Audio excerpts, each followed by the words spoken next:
What up, everybody? I am your host, JP, and this is my co-host, Josh. Hi, everybody. And welcome back to another episode of the FilmBros podcast.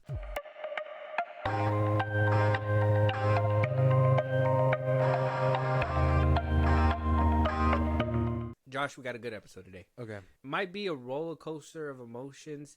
Might be some very, how can I say, thought-provoking, if you will. Yeah. There's actually a lot going on. I thought that we could probably start off by, first of all, congratulating Universal for not completely dumping an IP, and that's their Dark Universe IP. Yeah.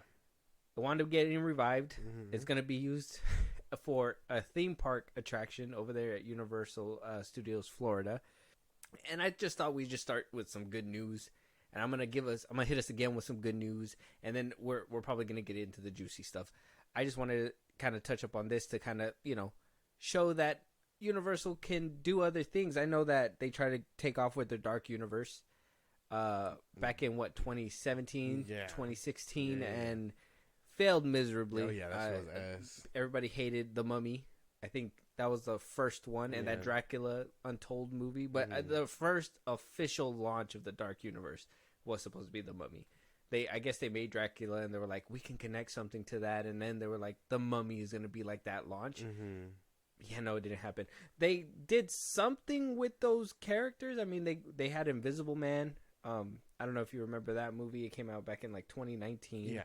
Renfield, as of recently, Dracula was in there, I guess. I mean, if that's a iteration.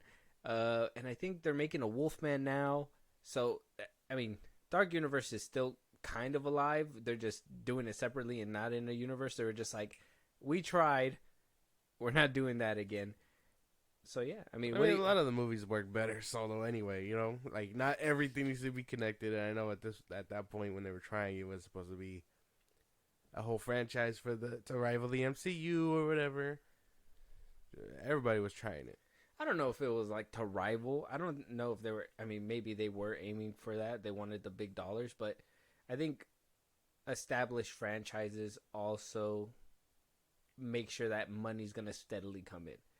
If you have something connected to something else, if you make it or make somebody want to watch it because they have to keep up, or because they're so invested in this storyline that they're going to keep coming back.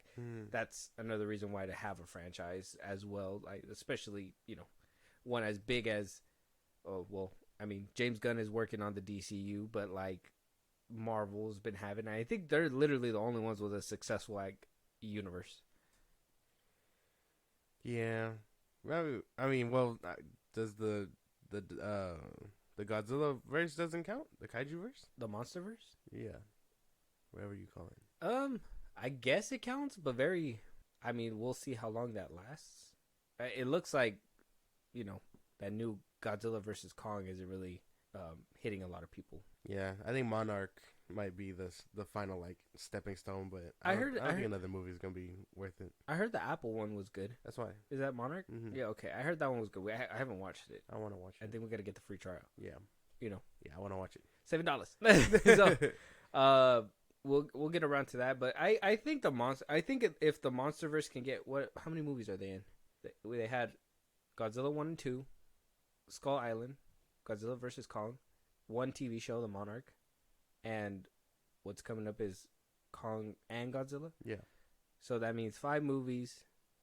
I don't think it's a successful universe because we've had movies make it up to 5 movies and they suck. And then they start anew. Transformers. Well, yeah, but Transformers was trying to the real test run then, right? Because 7 or 1, 2, 3, 4, and then they just didn't do any spinoffs. They did 1 and 2. 2 was during the SAG strike, so they kind of took a hit with that one.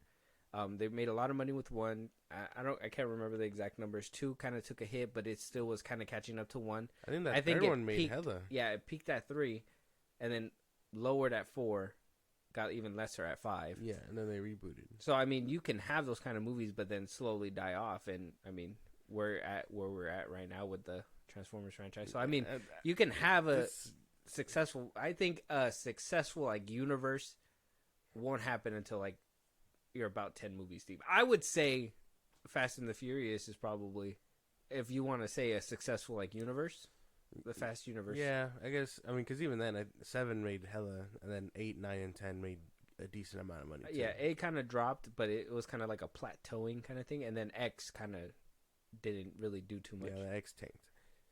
But I mean, 10 movies deep, that got to say something. So that got to be a successful universe in my book.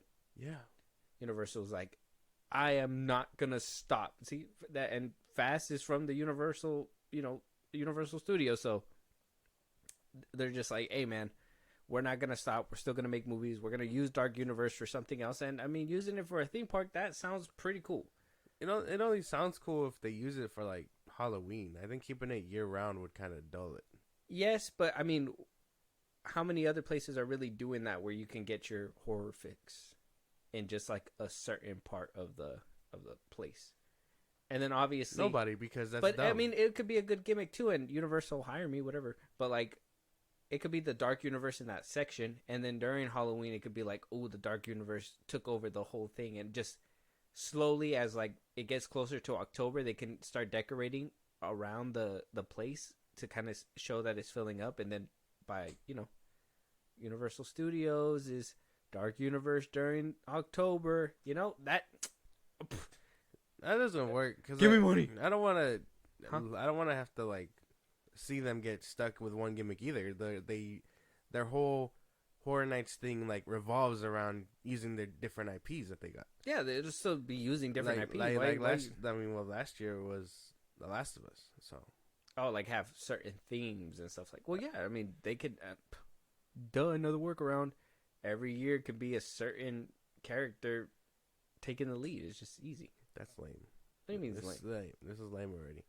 And the fact that it's only in Florida is worse. Well, I mean, dude, why do they deserve it? They're the backwater of the United States. It's because they got boats. No shame to any Florida listeners. They have boats and gators. Exactly. So there you go, boats and gators. If there was one state, do we have boats and gators here? No, we got mad beaches. Yeah, them bitches is crazy. Everything in California is like an hour or two drive away, man. In Florida, you gotta take a boat. You gotta cross the old Gator River. Yeah. And hope they don't snap your ass. Exactly. I sent a whole video with a dude squaring up with a gator. That shit was insane. I know. GTA picked it up crazy. Ridiculous. But, yeah, I mean... I can't believe we're going to go to Florida in GTA 6. For Universal, this sounds crazy.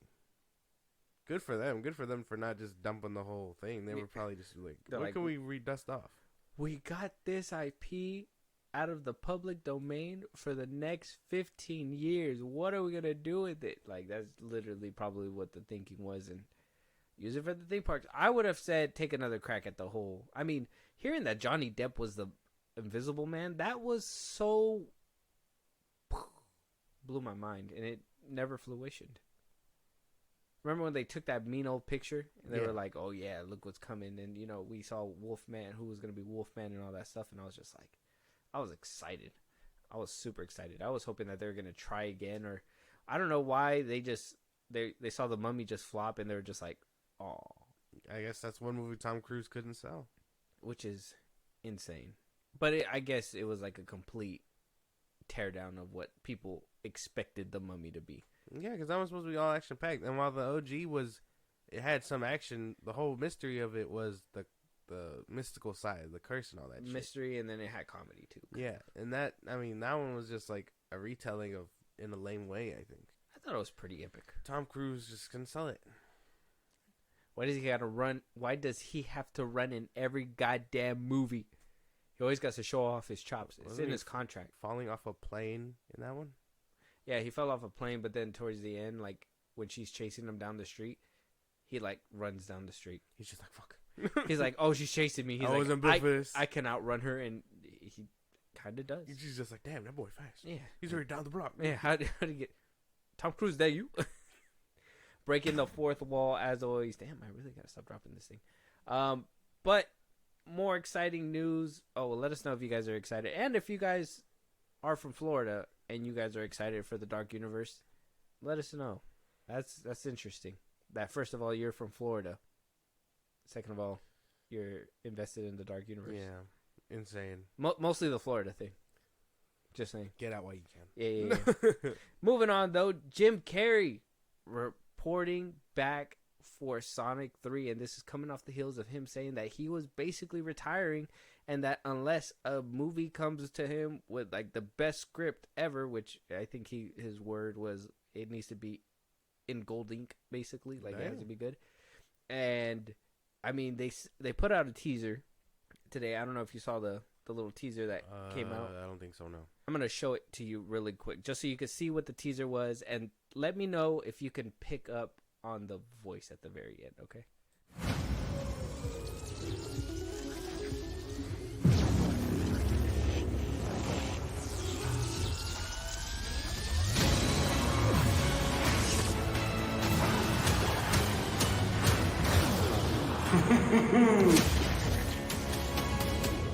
Just a laugh. Yeah. And obviously, I mean, I've seen a lot of people speculating, but it's clearly Robotnik's laugh. Yeah, that sounded like Jim Carrey. Yeah. So, and a lot of people were like, is he coming back for the third one? Because let's be honest, the second one really left it vague. They didn't find a body. They could have really written out Robotnik if they wanted to. Mm-hmm. But, I mean, if he said, you know what, the script is good enough, I want to come back just for this bag, I mean, or the bag and the character itself, got to be exciting, right? Yeah, but I wonder if they're going to go the route of him teaming up with Shadow or whatever, or if he's going to have a minimal role regardless. Well, one thing that people were kind of speculating because of the fact that of that teaser, the way it kind of showed itself, that they believe that they're using Sonic Underground 2. Yeah, the game. Yeah, so they're thinking that it's going to go that route. Was that around? Is that what happened? I'm not sure on the Sonic lore. I haven't seen that game in forever. I don't know how people like right at the gate remember this shit, but yeah. I don't know how the game works. The thing looked exactly like the game, like title, the symbol. Whatever. Yeah, I've been seeing it around. So yeah, so I don't know the way they could be going. The second one was really heavily influenced by the game. They said so. Are you saying that you don't want to see them team up though? Robotnik I don't think so. And Shadow. I don't think so. What if Robotnik gives him a strap? Okay, so Shadow with a gun. I mean, that would be fucking cool. Just to see him hold an MP5 or something would be fucking sick. That'd be such a cool callback to the actual Shadow the Hedgehog game. Yeah, like that'd be so funny. Give him a motorcycle while you're at it. Crazy. That'd be cool. That'd be so cool. But I mean, I don't know. I don't think I want to. I mean, I would have preferred seeing just the hedgehogs go at it. But at the same time, Jim Carrey as Robotnik, especially after his whole comment about not returning and stuff. That already is a ticket seller too. So having Jim Carrey as Robotnik. So you were hoping this was just going to be a hedgehog movie, yeah. Not necessarily new Robotnik.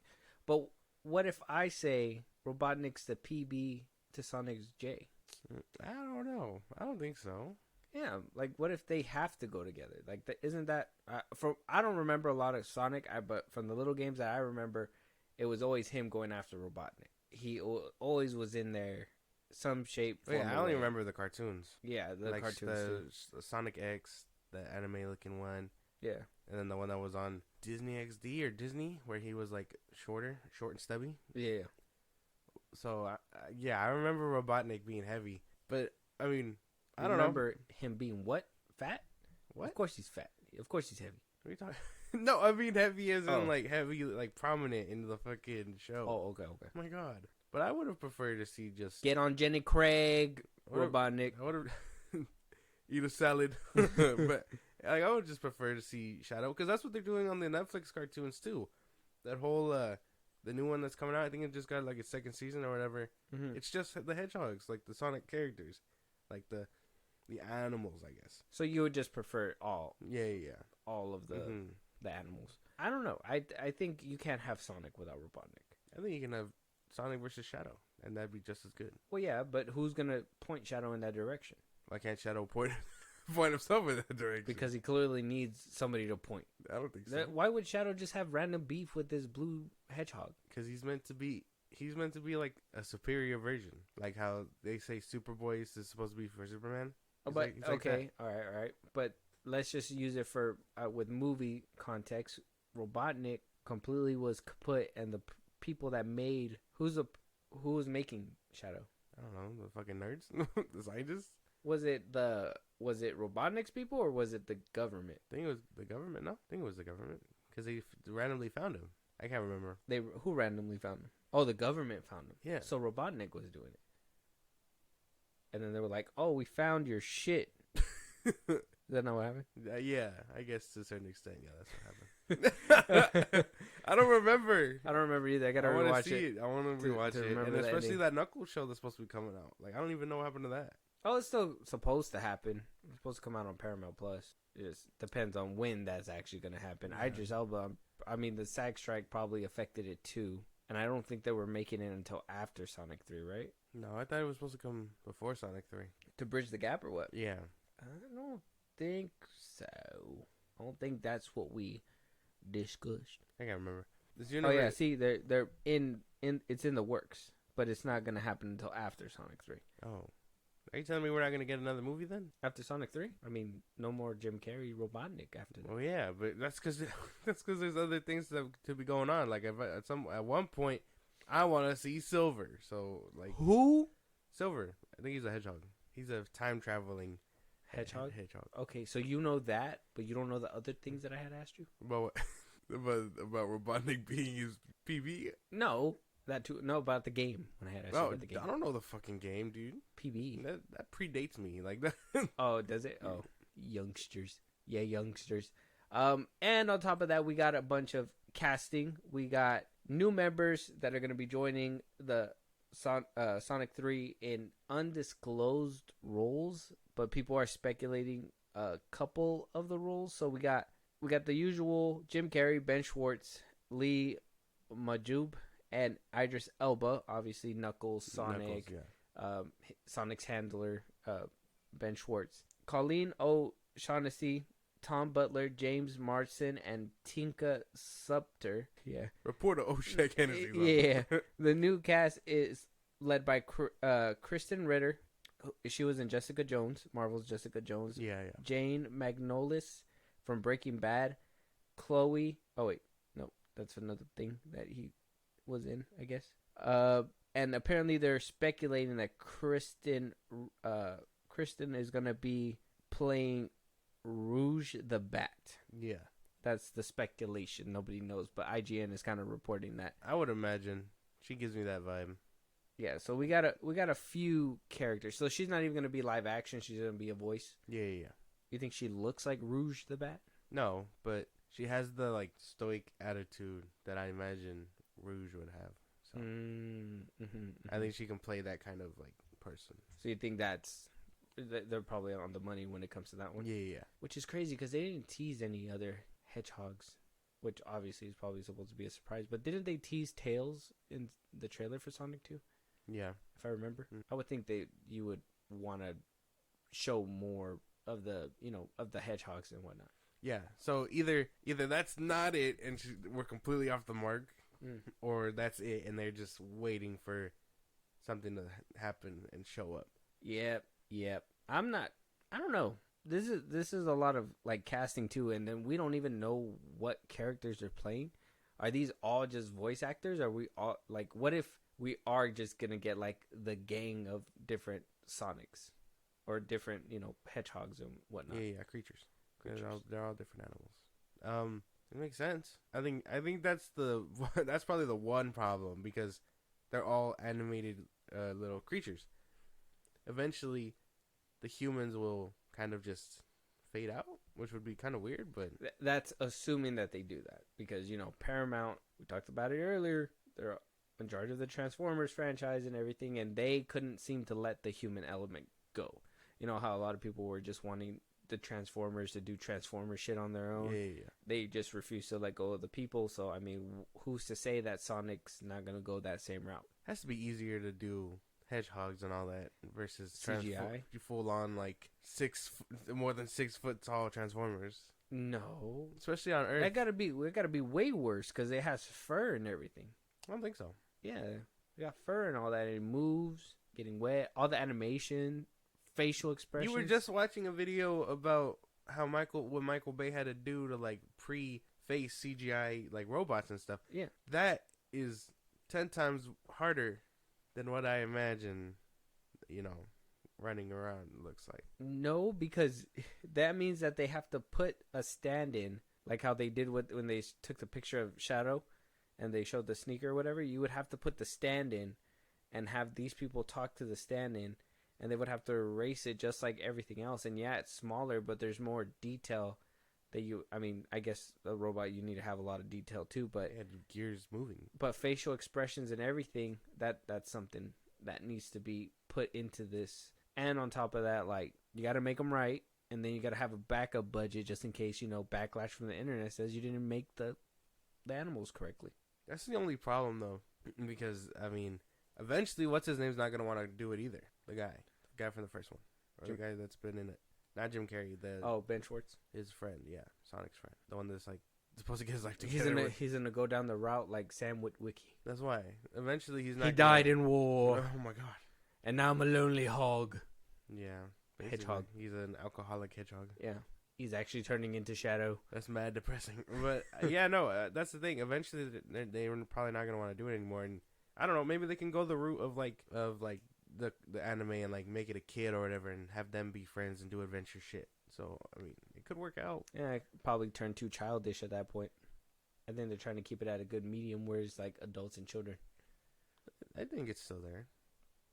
Not if you have children with adults didn't like watching Spy Kids. Well, no, but if you make him like a teenager, like Sam Witwicky. Oh yeah. Well, that's what I'm saying. You would still need somebody. And then even then, that's not even resolving the problem that you were saying, that maybe that eventually the humans will fade away. Well, yeah, but he's an older cat. If you make it someone younger, he'll last longer. That's what they said about Shia LaBeouf. He was young. Shia LaBeouf had his own problems going on. Hollywood got to that man, and then they got him. What do you mean they got him? Yeah, what do you mean? Who got him?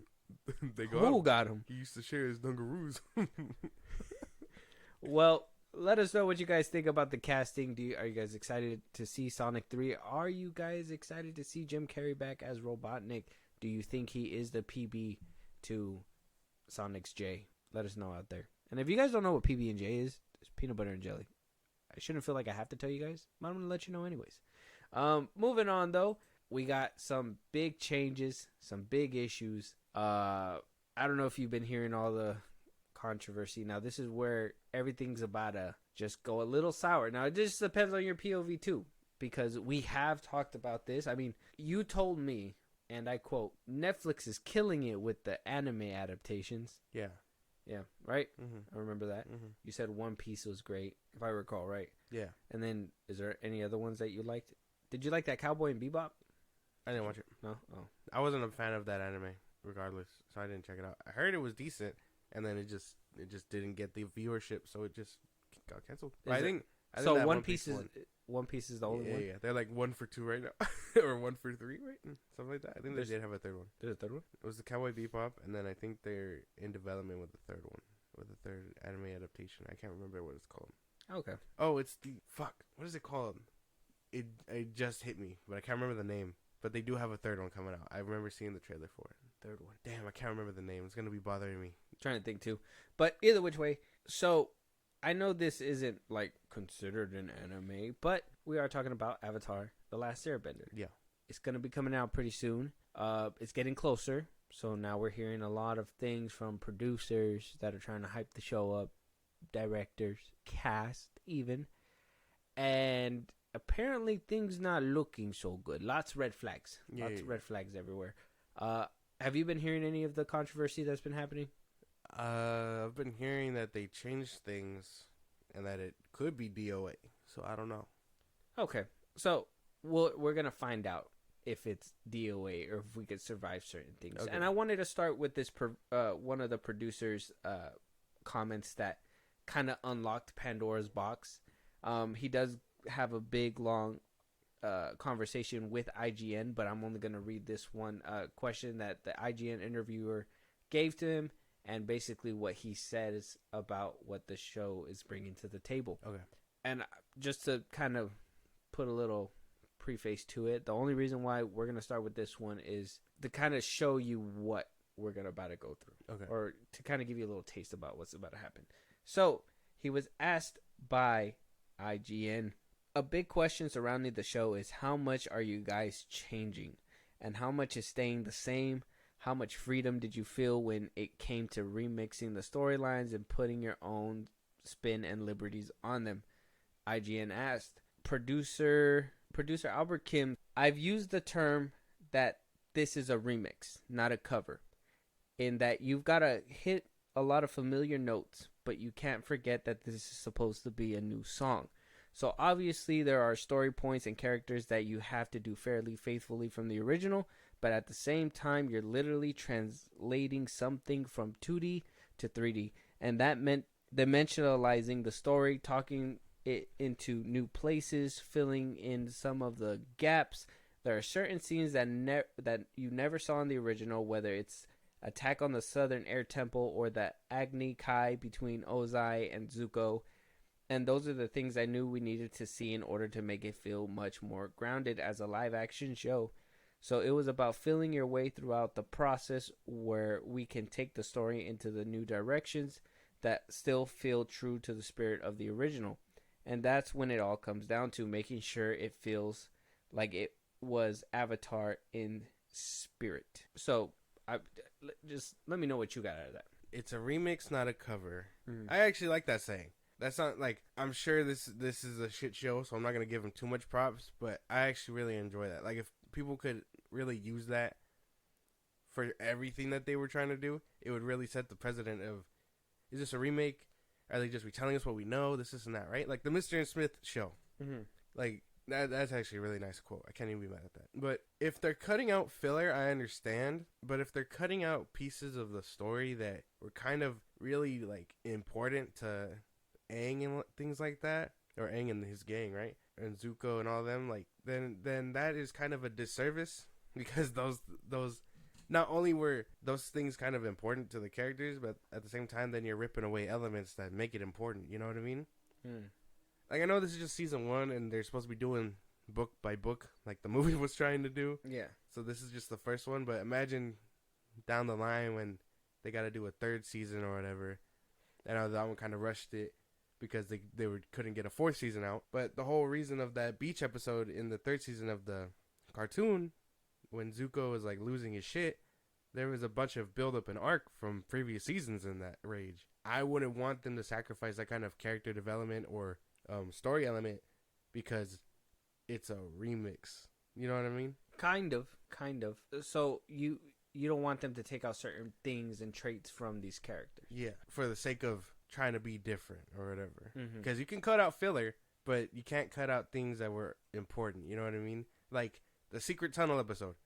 You can get rid of that shit. Why do we care about that? Yeah, sure. It was meant to be a joke about Katara and Aang and, you know, their relationship with each other. But we don't need that episode. You can convey that through the actual season. Yeah. So take away the filler. But there's even the one where he sings the song, the Leaves from the Vine or whatever. Like, that's filler. It's a good song, but it is a filler episode. And you could just put that in anywhere. Exactly. So, like, take out filler, but don't take out the key elements from important shows. Yeah. Okay. That perfect. Now, I know what he was trying to say, but to me, remixing a song is the same song. If it's not you making a totally different song. In my head, if you're going into this thinking that you're making something completely different by changing certain things like that. Now, his examples where he's saying that we're going to see the Northern Air Temple and the Agni Kai between Zuko and the Fire Lord. Yeah. That's cool. That's a good addition to make the story better and come alive a little bit more, and that'll help clear out some of the filler because, I mean, there's more story that you can put behind instead of, those filler episodes. So, yeah, you're adding more, but it's still the same song. It's not new. So if you're going into it thinking that it's a new song altogether, then that means that you think that you're doing something different than what these people are doing. And every single time you're going to come into, like, encounter something that seems similar, you're going to want to completely change it so it doesn't seem the same as this one. And if you're going into into a show like this with that mindset, I kind of feel like that's detrimental because you're not making a new song. Actually, we're not even asking you for a new song. We just want what we got before in live action. Now, yeah, you got to tweak a few things, and some things you can't tweak. Now, we're gonna go down into the next article with another producer that's gonna kind of explain a couple of things as well. But I think it is to their detriment, and on top of that, maybe kind of shows why the original creators had to step back. Yeah. Right. But I don't think going in there thinking that remixing this is making something new, because either which way, we're not asking for anything new. We want what we got before with a little bit more detail and less filler. You know what I mean?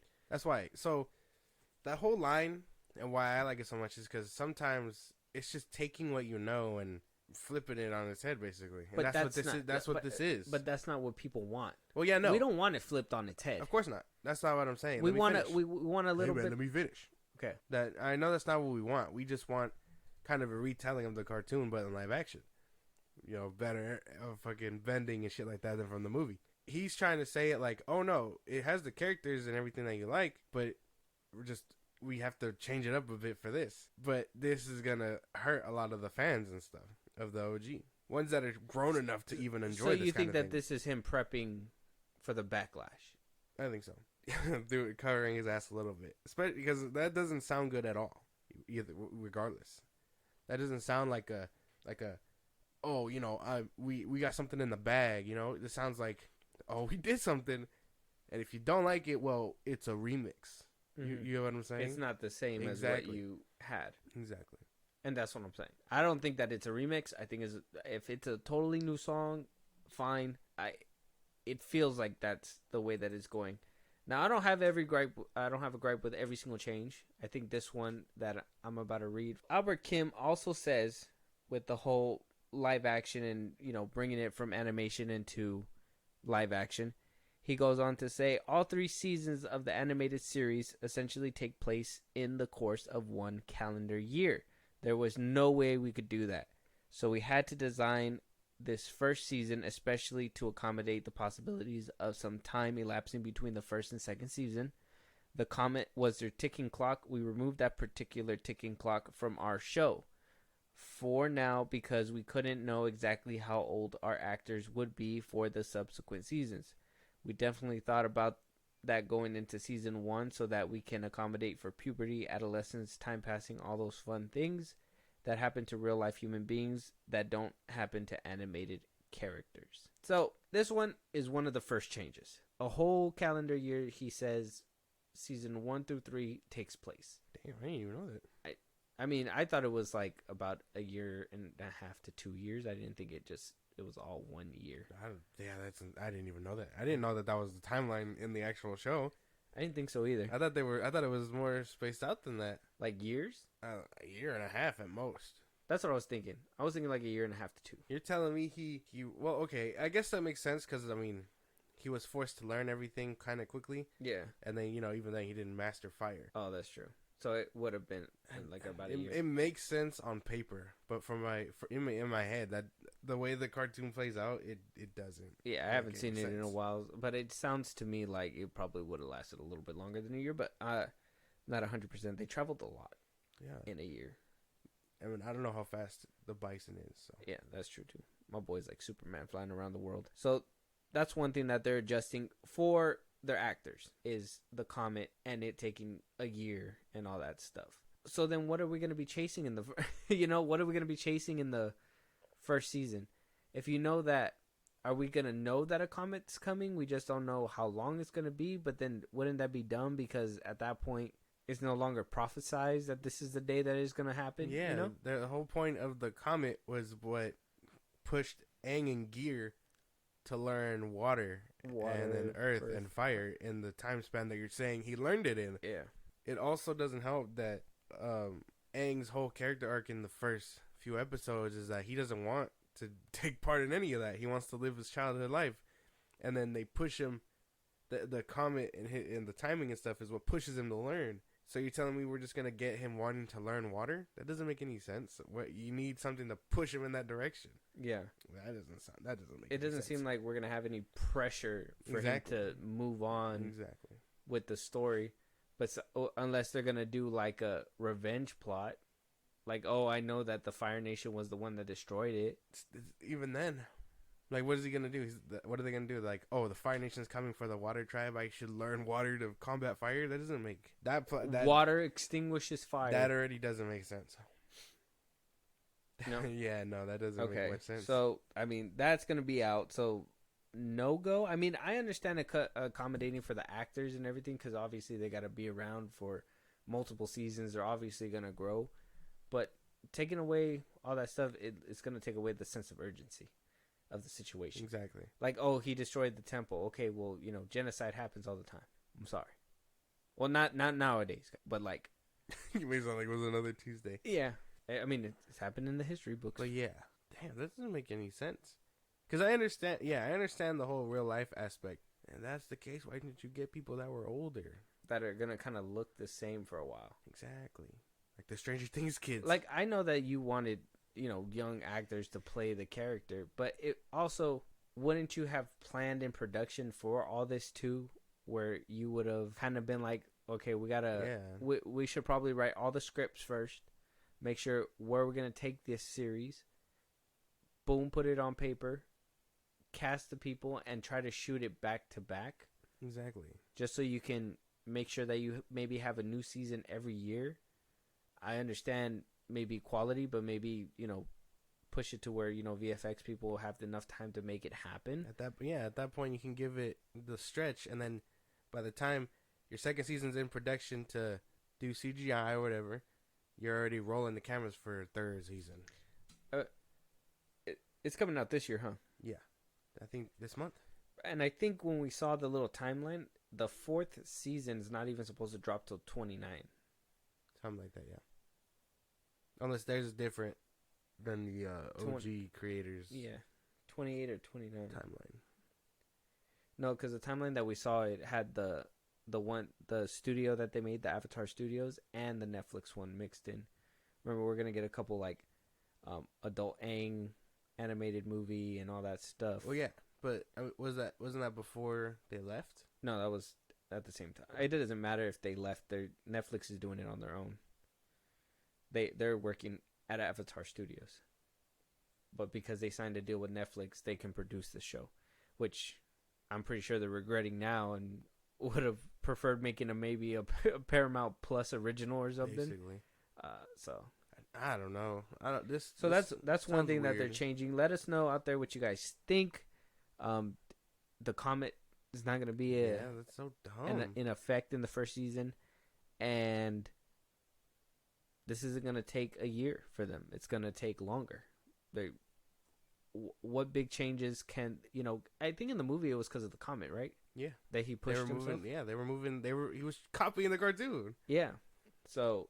I don't know. That one's a weird one. Another thing that has people kind of in, up in arms and whatnot is that they're taking away Sokka's sexism. And I know what you're thinking. Why would you want sexism in a movie anyways, or a TV show? Well, it's relevant for his character. It's his character. It's his character arc. So he does say, Sokka actor Ian Ousley was talking to the EW, and when asked about, the changes that are going to be made to his character, he says, there's more weight with the realism in every way. I feel like we also took out the element of how Sokka is sexist. I feel like there were a lot of moments in the original show that were iffy. Sokka says, yeah, totally. There are things that were redirected just because it might play a little differently in live action. Yeah, so that's one thing. And I get it. Nobody wants sexism or anything like that. A man being misogynistic, whatever. But that's his thing. Yeah, it gears him up. Doesn't he get humbled by those girls? Yeah, the one with the paint. Mm-hmm. Where it's like, oh, we could be badass warriors too, and he's just like, oh, I want to bang him. It's just one. Oh, he wants to bang one. Oh, okay. Suki, yeah. Mm-hmm. That's like his whole character arc. He redefines his whole thinking because he learns to fight from her and then other people along the way. Doesn't he say something to her that makes her like, oh, isn't he like trying to get fish or trying to get food, and she's like, "Let me help you," and he's like, "No, I'm gonna get it myself. You go do womanly things over there or something." I forgot verbatim what he says in the show, but then isn't that when she goes and wanders off and finds Aang? Yeah, I think so. Yeah. Like, isn't that like what kind of happens in the first episode that makes her find Aang? Mm-hmm. So how are they? So they're just gonna change the whole way they find Aang too? He's just gonna find her. He's gonna find him. They're just gonna stumble across them. Large ice globe. Yeah, they're just gonna be like, "Oh wow, we've never seen this ice globe before in my life." I don't know. This one, I mean, this could be a good change, and if they replace it with a good storyline, sure. But this is another thing where it's like remixing and writing a new song is two different things. If you're changing his whole character and changing characteristics that he had within animation, which, come on guys, translating it from animation to live action should be super simple. It's not hard. It's not hard to make Sokka a little sexist. It's fine. And then make him teach something. Oh, but people are going to hate him because of it. Yes, make the audience hate him so when he turns and starts respecting, people are like, hey, this guy's actually really cool. Yeah, like, and he learned something. You know? It's just, I don't know. I know a lot of people were like, oh, you know, it's going woke or whatever because Katara's character is also being changed, saying that obviously the removal of Sokka's sexism is one thing, but also saying that they're reshaping Katara's character, right? Katara's actress Kiwan Theo said that there are certain roles I think that Katara did in the cartoon that we didn't necessarily also do here. I mean, I want to really get into a lot of that, but some gender issues that didn't quite translate from the cartoon, Albert Kim kind of backed that sentiment up. So not only is Sokka's character getting a little change, Katara's is taking a little change. Mm-hmm. And people are speculating because Sokka's sexism is going away. This is where that wokeism and whatever is coming up, is that they're thinking that, I don't want to say it like that, but a lot of people are saying like she's going to be not the damsel in distress, but, you know, the warrior, the kind of girl that fights and doesn't take orders and whatnot. You know what people have been complaining about nowadays. Mary Sue and whatnot. That's kind of her whole arc in the beginning too, and then she gets badass, if I remember right. She wants to be a warrior. Yeah. And then she does. She ends up being one. She trains. Yeah. She's clumsy at first. Yes. And then she masters her water bending, and then she learns how to blood bend. Mm-hmm. And then she becomes a badass warrior. Yeah. So she's just gonna be a badass warrior right out the gate.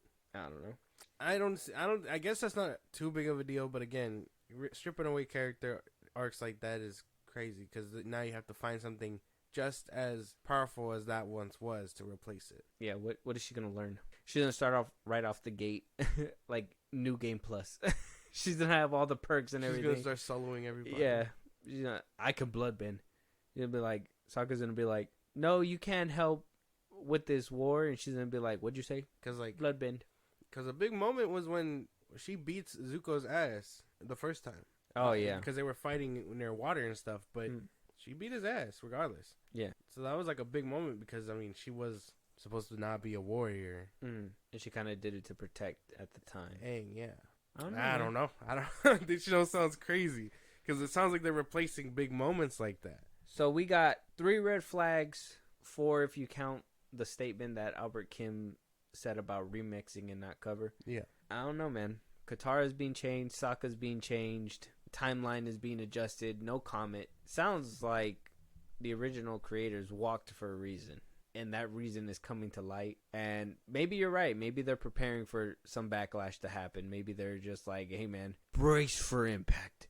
This shit's about to get wicked. It's going to be worse than Cowboy and Bebop. It's going to be insane. I was excited for the show. Hearing all this makes me skeptical. Well, actually, hearing Netflix made me skeptical. Hearing all this makes me what's below skeptical. Like, scared. You're just not even curious anymore. You're just like, I don't know if I want it. Yeah. It jumped. Actually, just take it back. Yeah, I would say I'm more skeptical. I'm more in phase 1 of, denial because I was actually really looking forward to it. But with all this stuff, it makes me kind of worried about it because that's crazy. Changing a lot of the stuff that made the show work in the first place is weird. We should have known this was going to happen when Netflix kicked out the original creators. I didn't think it was gonna be this bad. I didn't think it was gonna be this bad. You should have known that it was going to be this bad. I wasn't expecting If that. the original creators was just like, no. Because I saw quotes about them appealing to like fucking Game of Thrones or whatever. Yeah, that they're trying to sculpt some of the show in kind of like the way the Game of Thrones did to be more appealing to adults as well. I don't know what that means. Having kids doing things like that. I'm just saying nothing becomes more adult than sexism. I don't think anybody knows about that until, adults. I would have known what sexism was. People were just, I'm pretty sure kids would have seen Saga and just been like, oh, wow, he's acting like a real asshole. I mean, kids don't say asshole, but, something else. Yeah. That's what I did. Like a dick. Yeah. When I was young, I was just like, wow, what a complete tool. And then, and then he got the baddies, and I was just like, I need to be like him. I was just like, why does he hate women? I was more just like, oh, wow, that's funny. And then I'd move on, but because you can't really register that as a kid anyway. No. That's the problem with a lot of these shows, because I think you even mentioned it with Percy Jackson. Like they want to appeal to adults, but they don't want to jump all the way in. They want to like one foot, one out. It doesn't work. Yeah, Percy Jackson was just. This show might be D.O.A. Well, I mean, I like using this as a reference, but like the Harry Potter movies, right? They started off like kids movies in the beginning, but then it kind of matured with its audience as it like kept going, and I don't mind that. But you need to give us a nugget that there's some maturity that's going to be put in there. And this isn't even, I would say the whole stretching out the seasons and, the comment and everything just to make sure that, it can kind of expand. That makes sense. But taking away characteristics and everything is it's too much, too far. Yeah. Especially ones that were like real heavy hitters into these characters. Like Sokka's the main character. Katara's the main character. These are all main characters that we care about. Mm-hmm. So what do we do? It's his whole sexism against Toph that like makes him get his ass beat and humble himself too. So yeah, what's gonna be like when we run into Toph? Is she not gonna be blind? Oh, we're gonna get Charlie Cox to play her. We'll give him a wig. Yeah, he has to be on his knees.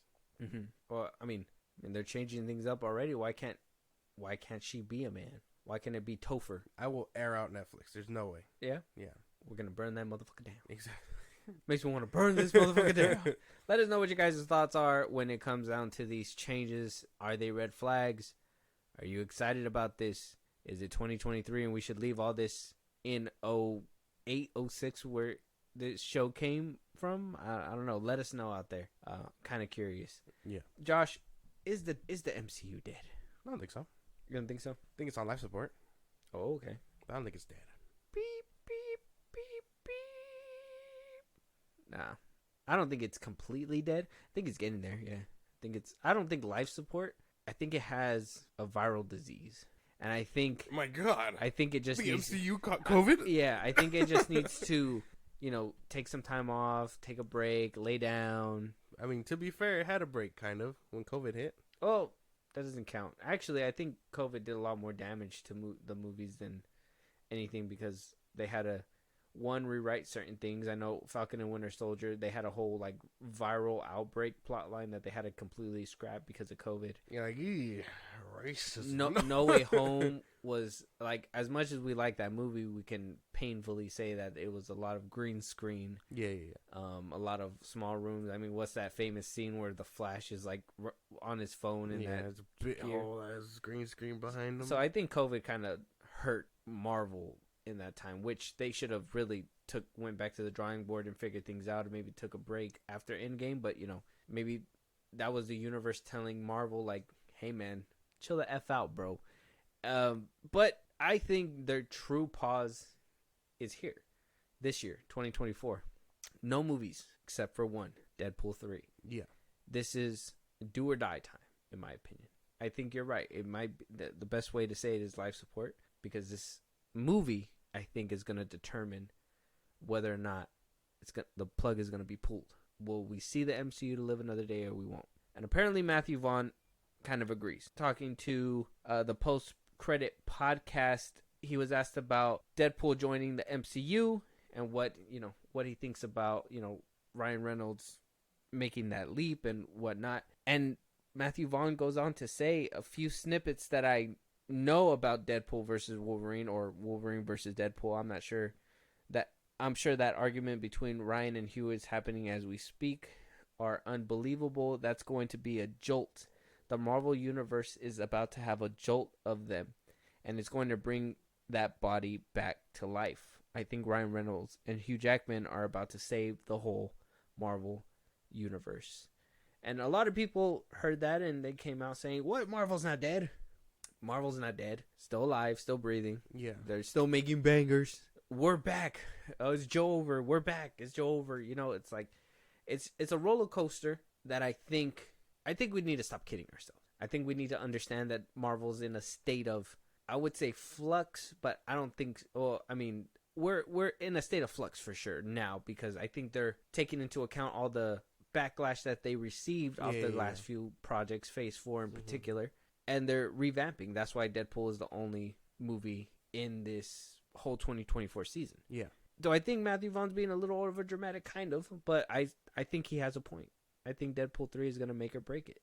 I think people are riding on Deadpool 3 a lot. I think so. Even obviously the MCU is riding on it too. I mean, save is a very big term and hope. You know what I mean? And I understand having that kind of optimism, but this can only go so much, especially if this is gonna lead into next year where we're getting 4 movies, quote unquote 4 movies, and any of those can fucking flop. So this one could totally be that extra jet fuel to just boost it in the air, hold it there till the next movie can deliver fuel and continue. Or what I think is Thunderbolts next. That could tank. And we've been hearing the problems with that one. Is it? I thought it was Captain America next. Yeah, well, either one. Either way can go really good after Deadpool 3, or it could just take another nosedive for the next one to come back and save it, quote unquote. But I think this one might restore faith. I think Deadpool 3 would be the nail on the coffin. I don't think so. I think if they ruin an IP that was successful, it will put the nail in the coffin. Now, I'm not saying that it will. I mean, a lot of the leaks say that it's going to be a good movie. But then again, you know, they do have a good team. Sean Levi. I can't even believe Matthew Vaughn. Why? Because he could be shilling. Shilling? Yeah. For what? For the MCU. I think he's shilling for Reynolds and stuff. Either way, he could be shilling. That's why. He could be biased. He could be mad biased. About what?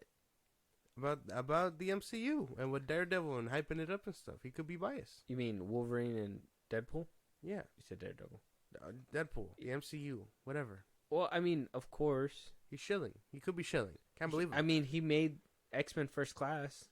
Yeah. He has a stake in the X-Men franchise. I mean, if Marvel was smart, they would bring him back to do an X-Men movie. I mean, First Class would literally brought the franchise back to life after X3 and Origins. We don't want to talk about that. I think Wolverine and Deadpool have big shoes to fill. I think this movie will make or break the MCU, because I think people are getting fed up with the iffiness.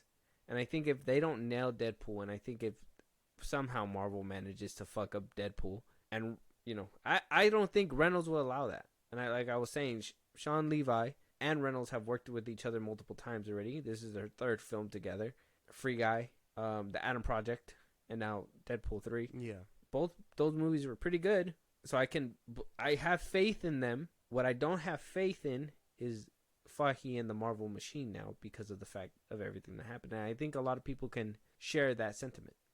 Oh, yeah. I don't know. It could be real heads or tails, obviously. This movie comes out in, 3 months? Yeah. And they just wrapped filming. So, I mean... Rumor has it we're going to get a trailer for the Super Bowl. Yeah. It'll be cool. I don't know. They could generate hype. I mean, yeah. Pull a WBD, Hail Mary this bitch, all in the Super Bowl with a trailer. The trailer needs to be bonkers.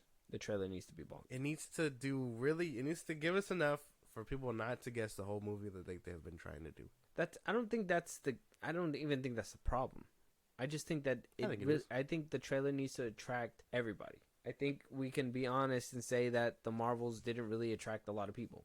I think their trailers haven't really been the best in building anticipation or building hype for these movies at all. I think I think we talked about it a while ago, but the only movie that was Marvel's hit was Volume 3. Why in any universe are we saying that? That one's a hard one to say. Say it, Josh. No. Say Guardians of the Galaxy 3 is the best piece of Marvel content of 2023. And hell no. Not with Loki season 2 right there. In Denial is crazy. The other one in denial. You're praising the Guardians, insane. It's better than Loki. No, it isn't. No, not even close. Hit the strings a little bit more. Not even close. We can be honest. Loki didn't really make a lot of sense. That's not true. Yeah. Not in a sense to you, my boy, but to me, it made the perfect sense. Nah. If I start asking you questions, you ain't gonna be able to answer half of them. You're gonna be like, "Suspend your disbelief, dog." Go check out our Loki review. Yeah. Loki season 2 review. Hashtag self-plug. Let us know out there what you guys think about Deadpool 3. Are you guys excited? If it's not a banger, will it be the biggest misfire for Marvel? Will it tank it? Will it be the final nail in the coffin for you? Or will you guys be able to forgive it for what would possibly be a good half a year or more? Mm-hmm. Because I don't think the next Marvel project will even come out till 2025, early 2025. I think it is Captain America, and I think that's coming out in like February or something like that. So let us know out there your guys' thoughts. Good luck to Deadpool 3. Yeah, good luck. Honestly, that is a lot of pressure to put on a movie. I thought Superman Legacy had pressure, but Deadpool 3. Superman Legacy has a lot of pressure. Oh, they got a lot more pressure. Than Deadpool? Yeah. No. I think so. No, Marvel's on its heels too. Marvel's toppling. Not only is Marvel toppling, but a lot of people are saying superhero fatigue. If people say, nah, I don't want Deadpool 3, what is that going to do for the superhero genre? Exactly. Superman has to follow that up. Superman has to follow Man of Steel. It has to be the Kickstarter to this whole universe that James Gunn is hyping up. I think he probably has a lot more pressure with Superman Legacy. Did you just hear what I said? Deadpool 3 comes out before Superman Legacy. It has all this thing writing on there. Now, yeah, if what he I think Deadpool in the MCU will be fine. If Deadpool 3, first of all, whether Deadpool 3 flunks or succeeds, the Superman Legacy pressure still remains that it needs to be a good Superman movie. Otherwise, DC's done. Nobody's going to believe in DC or the brand or think that any movies are going to come out of it. DC's on its own last legs. Yeah, the superhero fatigue will probably play into that a little bit more if Deadpool flops. But if Deadpool does good, it won't really change anything for Superman Legacy. I don't think either which way, whether or not Deadpool 3 flops, will change much for Superman Legacy that it doesn't already have. I think Deadpool 3 has a lot more writing because, like I said, superhero genre, because Marvel was the one that set the precedent. They were the ones that said, hey, we are building a franchise, a universe that has continuity, that is going to make people come and want to watch every single movie. And they did it. 32 movies later, here we are. Huh? Does it make people do what? You know something. 32 movies later, and they struggling. Now, and I understand, that's a whole 30 movies. It got to topple at some time. The dynasty is going to topple at one Jenga. point. Exactly. I'm hoping that this isn't the toppling point. I'm hoping that we have more gas. But by this point, if it topples, is it something that, was inevitable? Is this kind of, what does that say for the future of the superhero genre? What does it say for having franchises in total? I think the DCU still has to hold on from the taint of the DCEU. Huh? Yeah. What the fuck you just say? Like it's still holding on to that dirty stuff, regardless. You say taint? Yeah. It's tainted. Wait, you said what? Superman Legacy? With the DCU, regardless. Well, with Superman Legacy. I understand that. The MCU has had years of success. I'm telling you. The MCU has had years of success. They just started toppling over, shaking and whatnot. They are the ones who started the trend. If they fail, but they show that they fail. If the DCEU has had mistrial after mistrial, Superman Legacy has to bang. And I don't think it will, but other people have faith in this. Why are you bringing DC into this? Why, you brought up Superman Legacy? I said, I said that it's probably gonna have some effects because of what happens to Deadpool 3. But you're trying to be like, oh, James Gunn has a bigger fucking shoot. He already has his own problems. We're talking about Marvel. Yeah, but you brought up Superman Legacy, and the whole thing was that his plate's a lot bigger. James Gunn's plate, yeah, isn't till 2025. Nobody cares about him. Oh my god. Okay.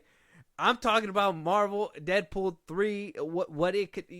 What happens to Superman Legacy is going to be a question in itself. There's no question that it has a lot of pressure. I already told you that. What happens after that, after Deadpool 3, is going to really show a little bit of trajectory of what is to come for Superman Legacy when it refers to the superhero genre. Other than that, they're dealing with their own problems. Deadpool 3 has to be, if not as good as the second, better, okay? Has to be a good Marvel film, because let's be honest, Marvel hasn't had any good films. And yeah, they started this, but now that they're at the tail end, it's going to be like, okay, well, since they started it, are they finishing it? They started the superhero trend. They started everything that happened after that. If they topple, is the superhero genre over? But and Superman Legacy is going to have to answer that question, but I don't know why you're trying to make it like it's before Deadpool 3. It's not even like it has nothing to do. I'm not saying it's before Deadpool 3. I'm saying that. But you mad? Look,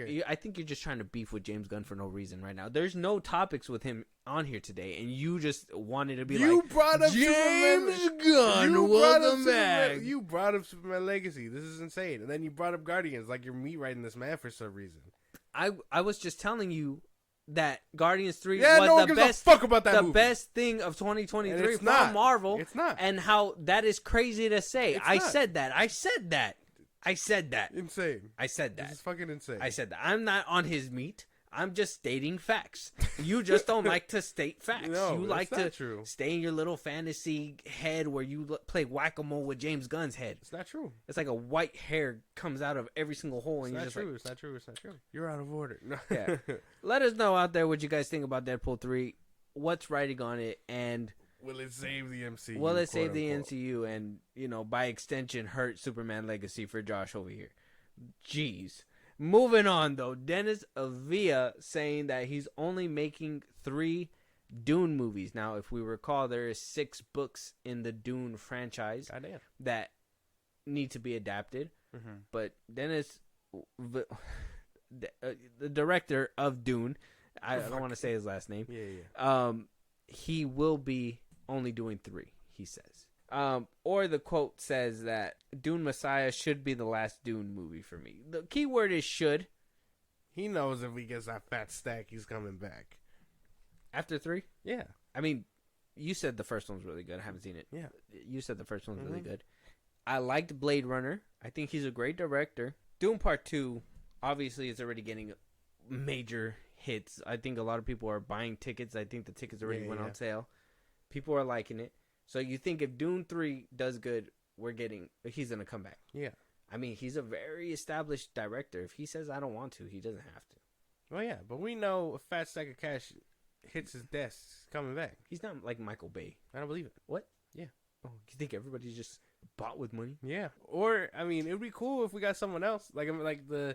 Michael Bay? No. Oh. No, don't touch these fucking movies, Michael Bay. I like your stuff, dude. I don't think I trust you with this franchise. You don't think a cool drone shot would be nice in a Dune movie? I don't. Imagine a drone shot of coming out of that giant tapeworm that's coming from the dirt. Tapeworm. Sandworm. Oh. But imagine we get like a Planet of the Apes thing, and we get someone like, I don't know, Matt Reeves or something. Picks up where he leaves off? Yeah, someone to like, I don't know, put a different artistic style. 2 goats following up each other? Nah. Well, maybe, but I think Matt Reeves is going to be busy with his own. No, yeah, but it was an example. It was an example of someone. Nolan does the last 3? Well, that'd be crazy. I don't think he'd ever do it. Well, no. Greta Gerwig, since you think that she did such good work with Barbie. No. Eva Longoria. I said it. Fuck. Just kidding. I don't think she could do it. I don't know who could do it. I assume he would. I'm assuming he's coming back after a 3rd one. He's bullshit. I mean, he did say should. A fat paycheck is going to get this man to come back. There's you no think way. Warner Brothers is going to cut him that check? I would think so. For Dune. It's not coming out of the WBW funds, so. They're going to be like, Dennis, baby, we get a buy 3, get 1 free? We tax written off another DC movie to make this 4th one happen. Come back. I don't know. That one's a big if. I gotta watch Dune, man. I gotta watch before the second one comes out. Yeah, you do. See what kind of things he's bringing. I don't know. I think the first one's really good. I haven't heard. I haven't seen it. The first Star Wars was influenced by it. So No, I know. I've heard about that. Yeah. And apparently, I was told I would be, if I don't watch it, I'm disrespecting the roots of Star Wars. no, well, that's kind of dumb. I know. That's something about dishonor on whole family. I was like, what? Why are you telling me It's this? people homeless... that say dumb shit like that deserve a pocket full of sand in their No, face. it was just some homeless dude that just ran up on me, man. He was just like, well, you gotta watch Dune. I'm like, how did you watch it? How'd you? Oh my god, man! You just watching cinema out here? How you affording like, this? what'd you? He's like, I was peeking through somebody's window. They were watching it. He's like, I love this part. I was like, dude. Everybody turns around. What the fuck? Nah, man. Dune Part 1's out right now. I think it's on Max. I'll probably go watch it. You guys should too. And get your tickets for Part 2, maybe. Yeah. Go watch Dune Part 2 right now. Free advertisement. Come on, WB. Moving on though. Robert Downey Jr. defending Margot Robbie. Okay. Helping with your points that you had to say. Now we did talk about with. I believe it was in Tuesday's episode. If you guys haven't heard that one, go check it out. Margot Robbie and Greta Gerwig were kind of snubbed from the Oscars. Yeah. Margot didn't get best performance, but people were like, how did Ryan Gosling get it?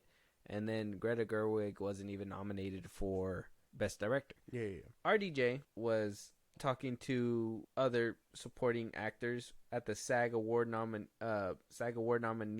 roundtable discussion between Sterling K. Brown, William Dafoe, and RDJ himself. And RDJ says that it never fails to impress and remind me how little you need to do to be effective. Just the simplest version of expression. That's what the camera wants. The closer the camera gets, the more it wants it. Time and time again, it's demonstrated that it's super effective. Margot Robbie is not getting enough credit, in my opinion. America Ferrera has this amazing speech, and by the way she nails it, I'm watching it and I go, wow, that was a really tough one. That's like a one-act play. The whole movie hinges on it, but it's the cuts away to Robbie so actively listening that I realize Greta is really onto something here, but it's Robbie who had to trust. And it's hard when someone who has the fucking 2-page passage and they go, okay, now let's jump in and get Bob. And you're like, I've been listening to this all day and now I have to make it work. And so from what I get out of that, now he could either be trolling and make it a joke, or he could be dead ass and saying like, this is something, great that somebody does. And, first he says Margot knows how to really focus and make it seem like she's paying attention to the speech, even though she had to hear the speech over and over and over again. Yeah. And then, so I'm thinking that the implication is, oh, Greta's really good at capturing good moments, and Margot is really good at, acting because she's able to keep that facial expression going because of having to hear the speech over and over multiple times. I don't think it helps out in any which shape, form, or way, but I mean, I'll give you my thoughts after I hear yours. Go ahead. What do you think about that? I don't know if he's saying like it takes the better acting chops to emote while you're listening to someone spew what we can only assume is an Oscar-winning speech, versus someone just listening, or if he's actually Oscar-nominated speech. Yeah, it could win. I would think, but I don't know if he's coming from that stance or if he could be joking. He could totally be like, no, dude, you get like, I'm gonna sit here listen to your bullshit. You know what I mean? Like, when is it my turn to act? Yeah, both sides of the coin. I want to assume he's trying to be in defense and be like, no, it's Margot because she can listen to her bullshit or whatever. But that kind of falls apart though, because the other chick got the nomination, right? Yeah. So clearly, the person who's making the moving speech is gonna get. He. I understand what he's trying to do, but the actions of which they already nominated what's her name for already proves that it's better to be the one delivering the speech versus the one listening. Because you can emote and give the best damn performance of you paying attention to somebody talking, but the person saying the speech is ultimately going to get all the flowers. Because exactly, how do you deliver the speech? Independence Day, you're not going to award Will Smith for listening to the president deliver the speech. You're going to give the dude doing the speech the thing because it was empowering and all that other stuff. It makes you feel something. Exactly. And yeah, I mean, you can make somebody feel something by like, you know, when they cry. You know, there's some times where they kind of just put the camera at the person and they just slowly start crying and your heart hurts for them. Like you can make somebody feel something by emoting too, but I don't think Margot did what RDJ's saying when the camera panned her way. I mean, it looked like she was listening, but that was about it. Like, oh yeah, the cutaway to her listening. Yeah, no, it's clearly... She didn't like put her fist up and was like, "You go, girl." Or nothing like that. You don't want to be the one on the sidelines. You want to be the one, you know, hitting or shooting, whatever, doing the scoring. Basically, you don't want to be the one that's celebrating someone else's score. Basically. So I understand what you're saying, but at the same time, it falls apart. So I don't think this works as a defense either. Oh, okay. So he didn't help you. Not really. So she didn't do nothing in this movie. I guess not. There you go. It was the Barbie brand that made this money. Was it Margot Robbie? I win this time. Once again. Okay. Yeah. A little metaphorical, what's it called? Stick figure. Not a stick figure. Yeah, there you go. Tally. Oh my God. A tally. Why was that so hard for you? You know what? I'm putting another one on there just because you No. We take it. You can't just erase. Where'd you get the eraser from? Don't worry about it.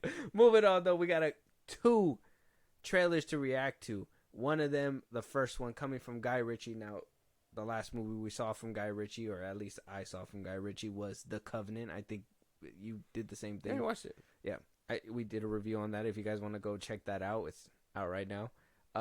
Coming from Lionsgate, had to highlight that just because you think that Lionsgate hasn't been making anything. Well, there you are. We're getting Guy Ritchie's The Ministry of Ungentlemanly Warfare, starring Henry Cavill and Alan Rickson, Superman and Reacher in one movie. Bro, they're just gonna be dropping bodies? My wet dreams are coming to life. The fuck? Did I say that out loud? Anyways, Alan Rickman and Henry Cavill being in the same movie is everything that I want. I was like, this when I heard about this, I had to not watch the trailer because I was like, I can't wait. First of all, Guy Ritchie, great. All right, great director. Yeah. He does a solid job. I don't know if you've seen any more of his flicks besides The Covenant, mm-hmm. but I think he's great. And hearing that Henry Cavill is starring in another movie, I can't wait to watch Argyle too. I hear that they're doing the old duping us, and we're not gonna see a lot of him. So I'm hoping we'll get our fix here. And then Alan Rickson, I don't know. He's a good actor. I think he's a joy to see on screen. Exactly. Every time we see him, we're just like, insane. How'd you get your big ass through the door? No. Yeah. He ripped. Yeah. Who do you think is going to be more ripped, Henry Cavill or him? I think Alan Rickson. Henry Cavill doesn't look like he's been in the same shape since Superman. Damn. You think Zack Snyder's the only one that brings peak out of him? I mean, to be fair, he was doing Superman, and then he got Mission Impossible, and he looked fucking swole there. He did. And I don't think he's looked the same size ever since. Damn. He looks big and strong still, but he doesn't look as he did when he was Superman. Yeah, because in Sherlock Holmes, he wasn't big. He was more lean and stuff. Yeah. All right, let's get into this. Let's see what they bring to the table. I'm excited. Are you excited? Yes. All right, let's get it.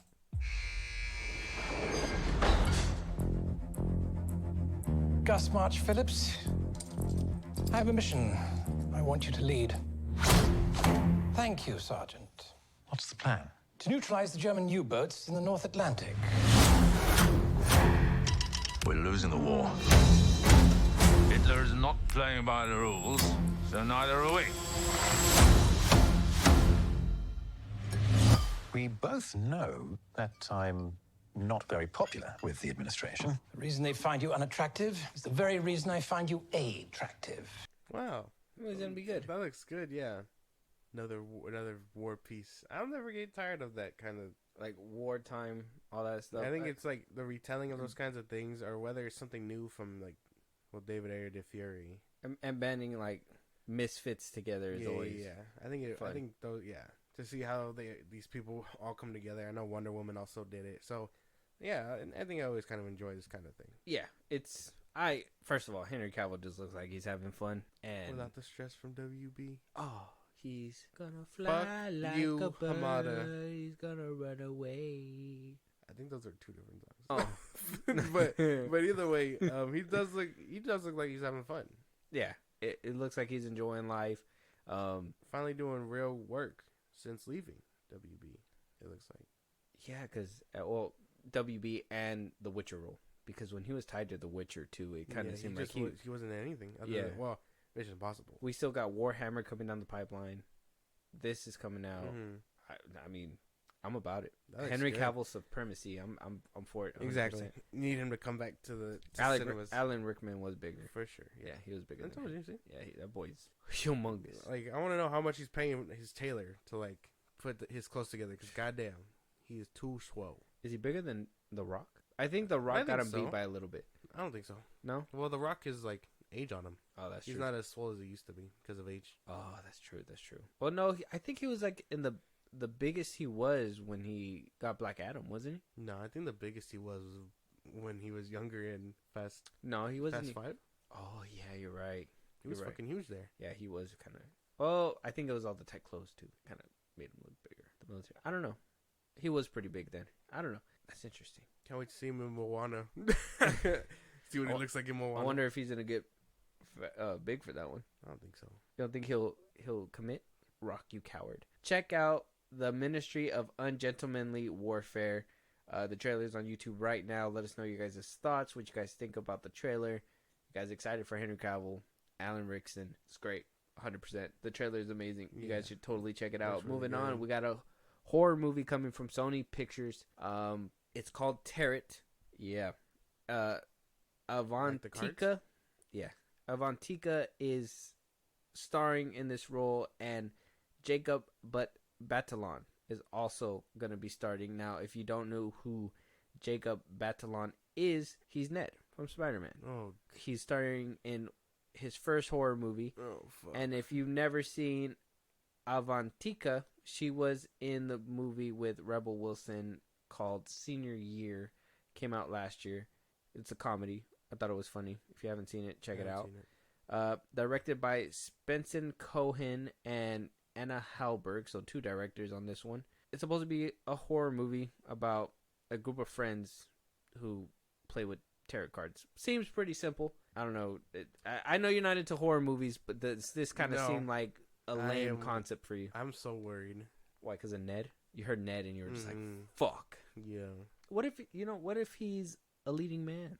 I don't know, man. You don't think so? So you're kind of skeptical about this trailer? He was in that Kevin Hart movie for a little bit. Oh, was he? Yeah, he was. Was he good? No, Not at all? I don't think so. Well, what did he do? What was his role? He was like, he gets kidnapped in the beginning. He was like a hack. He was like an artist, but a futuristic artist. He made what do you call them? I can't remember what the name of those fake things are. The fake monkeys. The monkey art that was going around. What are they called? The monkey arts. The Umbrella Academy? No. Oh my god. I don't know what you're talking about. I can't remember what they were called. They were trading them as like cryptocurrency. Dogecoin? No. Monkey Boo? I can't remember the fucking name. He made one, and then he gets kidnapped, and he's in there for like maybe the first 20 minutes or so, and then he's not in there anymore. But I mean, seeing him and seeing the way he acts, maybe it's just because it's Netflix and he's not a leading man. Yeah. I don't think he has. I mean, did you like him as Ned at least in the Disney I movies? thought he was mad annoying as Ned. You know this. Oh, yeah. Okay. But at least did he make you feel like he was annoying in real life? Like, did he I believe? guess not. No. He didn't make a believable annoying kid. He was just an annoying person to you. Let's see how he does here. The premise could be fun, but you know how I feel about dumb premises. So. Yeah. And when I was pulling up this trailer, I was like, yeah, this kind of seems like something that's not your cup of tea. But at the same time, I was like, tarot means paranormal, so there might be something paranormal in here that might get you. So, we'll see. Let's jump right into it and see what Jacob got.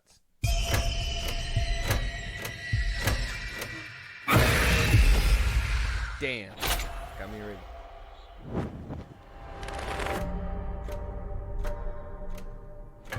12 cards in the circle.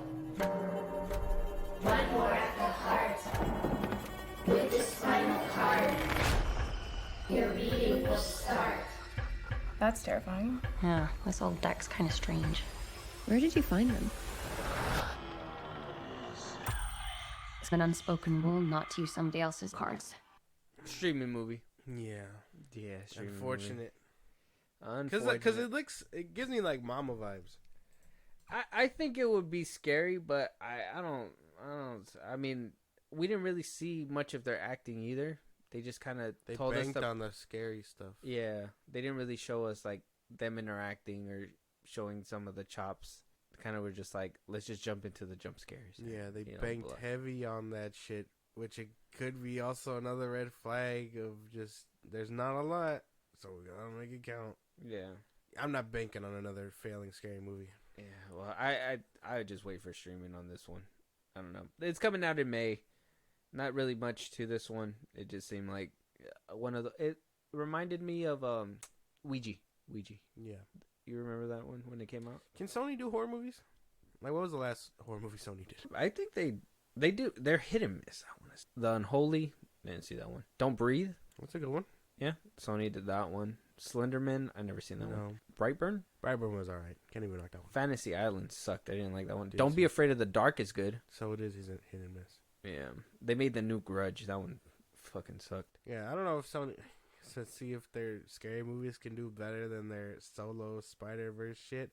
But yeah, man. Streaming movie. Yeah. Unfortunate. Yeah. Check out the trailer, guys. Tear it. It's on YouTube. Let us know what you guys think. It didn't really have much to offer. It didn't give you excitement. I would say that jump scare in the beginning did get me because I wasn't expecting them to just outright do it. Yeah. And then they use it in the trailer again. Yeah. So it's like, why would you preview trailer for the trailer? Why was your preview a jump scare to all the jump scares that you were about to give to us? Yeah, that says a lot. The premise itself doesn't sound too bad, but I thought tarot cards were more about like reading your future. Not so much like, I know that's what they're trying to do, but not murder thing. It's more like what's going on in your life. Like the King of Hearts is supposed to represent like pride or some bullshit like that. I don't really know how they work. I'm not. Oh, because they're using somebody else's cards. I think that's the big thing. The big because that's what they're saying is like, oh, you can't just use somebody else's cards. And then she was like, fuck it. You don't read the warning labels. She's the one that's like, she reads the label, don't sniff the gasoline, and she's just like, wow, that smells fucking. I don't know, man.